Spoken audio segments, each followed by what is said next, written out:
জিন্দগির সব প্রয়োজন আল্লাহর কাছ থেকেই চাওয়া উচিত। দুর্ভাগ্য এক জাতি আমরা এমন মুসলমান হয়ে গেলাম যারা নিজেদের কোনো প্রয়োজনে আল্লাহর কাছে চাওয়ার অভ্যাস আমাদের নেই।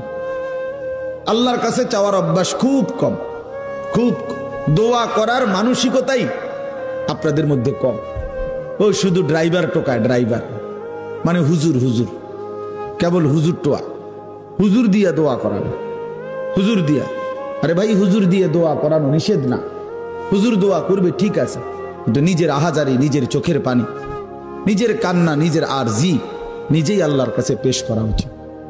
বান্দার কাকুতি মিনতি আল্লাহর খুব পছন্দ, আল্লাহর খুব পছন্দ, আল্লাহ তাআলার খুব পছন্দ।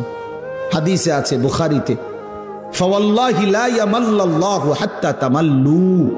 নবীজি বলছেন, আল্লাহর কসম উম্মত, তোমরা চাইতে চাইতে আল্লাহর কাছে ক্লান্ত হয়ে যাবে, কিন্তু রব্বে করিম দিতে দিতে একবারও ক্লান্ত হবেন না।